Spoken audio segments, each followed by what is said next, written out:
Shubor Nagashlam Jong Nongsan Hima. Menteri Badai Peja Katanat Boarding, James K. Sangma, Negasngi Kalai Tarik Unopra, Habai Kren Bat Kinong Tok Bor, Ula Pynshai bin Pabin, Ya Jingkynnoh Liang Pyrshah, Habai Day Bat Katanat MEECL. Nagaliang James Sangma Ula Ong, Bakasorkar MDA, Hapo Kajingelam Jongkaseng NPP, Katau Kilat Kilenti Manpenbha. Kani Kadai Kasorkar Kabapet Ya Kajinge, Kabaki Pajba Kia Kendo, Ula Benrabru Dagabaong, Day Hapo Kasorkar MDA ba kajing penleblaj ba kha ne kalut shading kaladuna gidon kajing temu ba manta kasnem bat hakini kisnem ki banwan nginam don syo kajing penleblaj ne kalut shading habai dai ber kajing keno bamsap na kaliang ujem sangma ulapan pau ba kani borok kadai ke bom shisha namar katanat kaburenti yaki kendon kumba lapatha been a lot of requests to come and address the press in regards to the power department, not just from the press community but also from various sections of society. So therefore I'm having this very hurriedly convened press conference, but I'm really thankful for all of you to have come here today for this press conference. So I'll take this time to read it out right now. In view of informing the public that we as a government remain committed to accountability and transparency, we believe that the only duty that we have and ever had as a government is to serve people. A simple indicator of the current government's success is shown by the fact that the state has been witnessing reduced power cuts ever since the NPP-led government came to power in 2018. We aspire to bring it to zero power cuts. And so far, we have been successful this year. While this was a routine drill during the previous governments, where power cuts for months at a stretch during winters was normal, we stay committed to ensuring every student studies not in the light of candles but under uninterrupted power. We wish all the students the best for their upcoming examinations. In consonance with the beliefs of the MDA government in accountability, we think that the issuing of this public clarity is timely. It is also time to set the record straight and to put a stop to any baseless allegations arising from any form of petty politicking. Since we are here to serve and answer to the people of Meghalaya by bringing to their attention the matters that impact their life concerning the power department. Number one, allegations on the ADB project. It is firstly necessary to clarify certain things where misconstrued facts have been put out in the public domain to skew opinion. At this point, it is necessary to be totally transparent and open with the public, as the NPP-led government believes in being answerable to the people. And ADB financing is primarily a loan given to the central government. The central government then functions as a guarantor for the loan, which is then passed on to the state government as a grant from the central government. By extension, this means that there is barely any debt burden on the state, as the sovereign guarantee is given by the center. Regarding this, pertaining to the tendering process to favor only one bidder, as alleged by the opposition, the tendering process for the ADB projects was done as per the ADB guidelines. This is, incidentally, the same practice followed across all other states in India. All necessary approvals were taken from the ADB for each and every step during the tendering process. Tenders were called through an online e-tendering portal through a transparent competitive bidding system. This resulted in the contract being awarded to the technically qualified bidders who quoted the lowest bid. In the case of smart meters, only one bidder qualified as per the technical criteria. In fact, the tendering process went on for 6 months and all necessary approvals were taken from the ADB. Despite that, no other technically qualified bidder was found as per the guidelines. Cost enhancement of 18%. The revised arrangement for ADB expands the scope of development. In the original scope of work, out of 1,80,000 total meters, only 75,112 were smart meters. The revised arrangement made all of these 1,80,000 meters dual mode hybrid smart meters. The government of Meghalaya stays committed to ensure that every household of the state is deployed with smart meters facility. The enhancement of the smart metering component in the revised arrangement is a resultant of adding 1,05,000 dual mode hybrid smart meters to the previous scope of work. So 75,112 plus 1,05,000. Why are smart meters necessary, one may ask? So while the old meters only worked in a prepaid configuration with no communication module, the new meters work in both prepaid and postpaid configurations. Further, they have a carrier interoperable communication module which works in a hybrid mode. Therefore, not only are the number of meters 2.4 times the original scope of work, they are also working on the latest technology, compliant with ISI standards.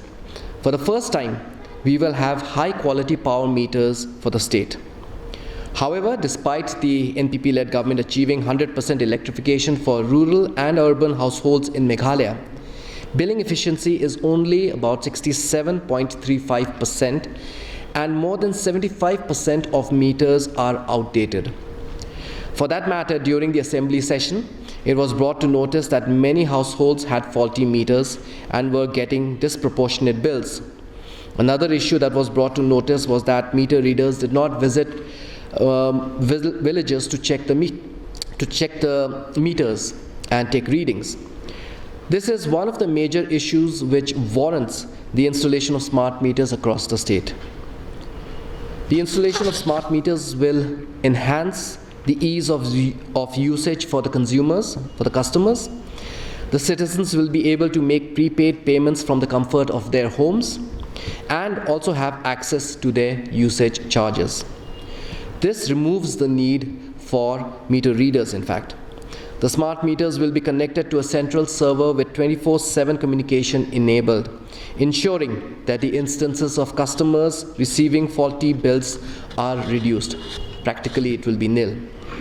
The important part is that the customers will not have to bear any burden of these smart meters, as is being made out. In the tenure of the previous governments, the trend was to pay the supplier at the time of installation. In the previous governments, the trend was to pay the supplier at the time of supply, when they would supply the meters. This meant that the supplier often lost incentive to function the moment they received payment. We look to erase that and rectify that. Hence, for the first time in Meghalaya, the supplier will now receive payment only after installation is done, and not 1 penny before that. So you'll have to just make a correction to that press statement I gave. It's not at the time of installation, but at the time of supply. Has been successful enough to get a deal where the cost of a smart meter is almost 15 to 20% lower than the current market trend. More so, the entire hardware and software cost will not be borne by the consumer. Allegations of non-approval of funding agency for Phase 1 and Phase 2 of the Deen Dayal Upadhyaya Gramin Jyoti Yojana, that's the DDU-GJY. The Phase 1 and Phase 2 budget for the DDU-GJY has been approved by the Rural Electrification Corporation, that is the REC, which is the funding agency. No project under the scheme can receive funding if it is not approved by the REC. Hence, this allegation stands nullified. The Centre has also given a green signal to Phase 2 budget through the District Development Coordination and Monitoring Committee, that is in short form DISHA, the abbreviation, and hence doesn't warrant any confusion or ambiguity. The allegations of project cost increase of the Ganol hydroelectric power project, this also has been mentioned a lot of times by the opposition, the leader of the opposition and other leaders of the opposition, and I would like to clarify on this. As is common knowledge, the Ganol project was initiated during the previous tenure of the previous government. The previous government, after several delays, cited that the project would be completed by February 2018, and we all know that they have failed in keeping this promise. Why they failed is necessary to be cited. The geological study of the project site conducted while the Congress was in power indicated deficiencies in the survey and inspection, the SNI. Their contractor encountered fractured rocks and loose boulders and therefore struck numerous roadblocks because of this. In other words, even they encountered geological surprises or issues. The 2017 CAG report flags this prominently. The report also cited that the DPR fleshed out in 2007, when the Congress was in power, was faulty. The project was approved as early as 2008, despite it being flagged as unviable. Despite taking almost a decade, the previous government was not able to make the project come to its fruition. When the NPP-led government took stock of the project, it had two choices to make. So when we were given two options, it could have been that we cancel and waste hundreds of crores of public money, these which were spent in a very unplanned manner, or the government had a choice of infusing the additional required funds for the project to make it viable and benefit the state's citizens, and to see that this project sees the light of day. And we took a conscious decision to choose the latter, that to rather than allow a wasted expenditure of hundreds of crores, to go for making sure that this project, which is a very important, not just for the state of Meghalaya in general, but for the Garo Hills in particular, that we must go ahead and make this project complete this project. There has been an increase in the height of the dam due to soil stability for the project, and this has warranted a higher fund allocation. More so under the NPP-led government, the Ganol project stands to be the first hydropower project in Garo Hills which is proceeding steadily right now towards success. The people of Meghalaya stand to benefit immensely from the completion of the project. Clarified about the Saubhagya time and time again on the floor of the August House in the Assembly, yet still the opposition seems to be not satisfied with the replies. So therefore, once again, I would like to take this opportunity to throw some light on the Saubhagya scheme. It is necessary to mention here once again that as the NPP-led government stays committed to developing the power sector of the state, it successfully brought the Saubhagya scheme into the state immediately after it came to power. We all know that this Pan-India scheme was launched by Honorable Prime Minister, by the Government of India in the year 2017. And this was a time when the Congress government was leading the state of Meghalaya. However, despite this being such a great scheme which would benefit our citizens immensely, the Congress did not bring it to the people of Meghalaya, even though all other states did. For some reason best known to them, they did not. But we felt that this scheme would benefit our citizens, and we felt that we must implement this.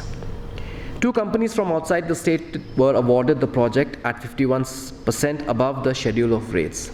That is again something that is being repetitively mentioned by the opposition, and I would like to clarify about this. The two companies which were awarded the project took part in an online e-tendering process as per the central government guidelines. Companies quoted the lowest bid. They were awarded the work only after due approval from the central government. All the prices quoted by the lowest bidders were verified by the central government agencies, and after they approved the same, only then were the letter of awards, the LOAs, issued by the state government, by the MECL. Regarding the prices of few items as alleged by the leader of opposition, it should be noted that this was a turnkey project, and the complete bill of quantities was vetted and duly approved by the central government agencies and experts. 100 local contractors received contracts at the schedule of rates. The schedule of rates, which again I would like to point out that the Congress has been repeatedly mentioning this. This schedule of rates was brought out or designed by their government back in 2014. So this is like 4 to 5 years prior to the award. The local contractors pitched to take up the work at those SORs, and which is why they were awarded these projects accordingly. Under the Saubhagya scheme, with the combined efforts of all contractors, I am very happy to inform that 2,146 villages have been electrified in a record 1.5 years gap of time, with all registered users covered under the scheme. This has happened despite the stretched manpower during the pandemic and other crises that we have seen. Time settlement for industries, which they claim will result in a loss of 700 crores to the power department. The total outstanding dues that the industries owe the power department is 180, that is 180 crores, making it preposterous for the state to lose 700 crores because the outstanding dues is only 180 crores. Since 2002, no settlement of dues has taken place and electricity was still being supplied to the defaulters. In fact, under the previous government, in 2017, the one-time settlement or the OTS was attempted, rather unsuccessfully, by the MECL of their total outstanding dues or 100% of their delayed payment charges, whichever would be higher. The arrangement has been undertaken to ensure that the settlements can take place in a gradual manner for the state to recover the losses and also to ensure that industries which have been defaulting for a long time have an incentive to pay up. Friends, at this point, we do not see the need to play along the lines of petty politics of the Congress party. If they have chosen that path, perhaps that is the only way they feel that they can stay relevant. Our vision and diligence is clear, as our primary accountability partners are the citizens of the state of Meghalaya. Hence, with the need to inform the people, here are some of our achievements and future plans of action. In the state of Meghalaya, previously not a single megawatt worth of solar power was produced. There have been many projects and they have never seen the light of day. After the NPP-led government came into power, 90 megawatts worth of solar power has been sanctioned and initiated for the state. Focusing on more power generation, we will be adding 100 megawatts of solar generation in the next 6 months, for which the tendering process is presently going on. As a matter of fact, Meghalaya has received the highest sanction for this from the Ministry of New and Renewable Energy, Government of India. The government has also managed to bring in an ADB grant worth $132.8 million for the state of Meghalaya to overcome its power-related issues and challenges.